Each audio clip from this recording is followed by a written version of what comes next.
માલધારી સમાજનો પહેલો ગાયોનો પ્રશ્ન હતો ને હવે પ્રશ્ન સામે આવી રહ્યો છે કે કેટલાક લોકોએ તેમની જે જમીન છે તે ગપચાઈ નાખી છે અને આવા આરોપ લગાવી રહ્યા છે આમ આદમી પાર્ટીના પ્રદેશ અધ્યક્ષ. નમસ્કાર, આપ જોઈ રહ્યા છો હોટલાઇન ન્યૂઝ અને હું છું આપની સાથે તોફિક ગાંચી. ગુજરાતમાં ઘણા સમય પહેલાં હાઈકોર્ટ લાલ ગુમ થઈ હતી અને રોડ રસ્તા પર રઝળી રહેલી જે ગાયો હતી તેને યોગ્ય જગ્યાએ નિકાલ કરવા માટે દરેક કોર્પોરેશનને સૂચના આપી હતી અને ત્યારબાદ કોર્પોરેશન સફાળા જાગ્યા હતા અને માલધારીઓ પાસે જે ગાયો રહેલી હતી તેને યોગ્ય રીતે રાખવા તેના રજિસ્ટ્રેશનને લઈને નિયમો બહાર પાડ્યા હતા.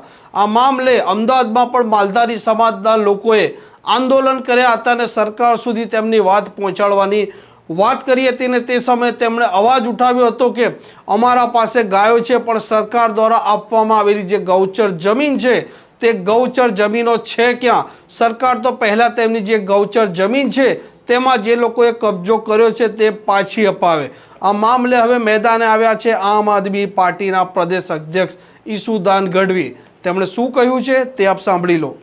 ભાજપ સરકાર એ ખેડૂતો, માલધારીઓ, શ્રમિકોની સરકાર નહીં પરંતુ ઉદ્યોગપતિઓની સરકાર છે અને એની આ સાબિતી છે. અત્યારે ગૌચરો ખવાઈ ગઈ છે. 100 ગાયોએ 40 એકર ગૌચર હોવું જોઈએ. અત્યારે ગુજરાતના 9000 ગામડાઓમાં આ ગૌચરો માત્ર કહેવા પૂરતા બચ્યા છે. 9000 ગામડાઓમાં 18 લાખ ચોરસ મીટર જમીન આ સરકારે ઉદ્યોગપતિઓને પધરાવી દીધી છે. છેલ્લા 2 વર્ષમાં 103 કરોડ ચોરસ મીટર ગૌચર અને પડતરની કાં તો વેચાતી અથવા તો ભાડે પેટે સરકારે પધરાવી દીધી ઉદ્યોગપતિઓને. આ શું કરવામાં બેઠા છો તમે? આ આપણા બાપુજીનું ગુજરાત છે. તમે લાણીઓ કરો છો. તમે મુખ્યમંત્રી કે કેબિનેટ નક્કી કરે એટલે જમીનો ગૌચરની પધરાવી દેવાની અને માલધારીઓના વિરુદ્ધ કાયદો લાવવાનો કે ગાયોની ગૌચર તો તમે ખાઈ ગયા છો. અત્યારે ગુજરાતમાં પહેલા 700 ગામો ગૌચર વિહોણા હતા, અત્યારે 2800 ગામો ગૌચર વિહોણા થઈ ગયા છે. ગૌચરો જ નથી, 2800 ગામો. તમે વિચાર કરો, 2 અમદાવાદ થાય આ ગૌચરની જમીન ભેગી થાય ને એટલી જમીન આ ગુજરાત સરકારે પધરાવી દીધી છે ઉદ્યોગપતિઓને. આ ખૂબ જ દુઃખદ છે. લોકોએ પણ જાગવું જોશે અને ગુજરાત સરકારે પણ વિધાનસભામાં પણ આમ આદમી પાર્ટી આ મુદ્દો ઉઠાવશે. એને જવાબ આપવો પડશે કે ઉદ્યોગપતિઓને તમે શું કામ ગૌચરની ને પડતરની જમીનો આપો છો?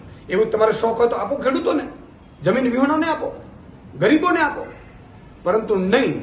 આ સરકાર ઉદ્યોગપતિઓની સરકાર છે અને ઉદ્યોગપતિઓ એમને મલાઈ આપતા હશે ત્યારે આ શક્ય બનતું હશે.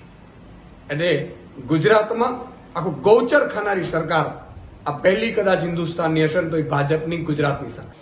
જે પ્રકારે તેમણે કહ્યું છે કે 9000 ગામો તેવા છે કે જેમાં ગૌચર જમીનો છે જે ફક્ત કહેવા પૂરતી બચી છે, જ્યારે 2800 ગામ એટલા છે કે જેમાં ગૌચર જમીન છે જ નહીં.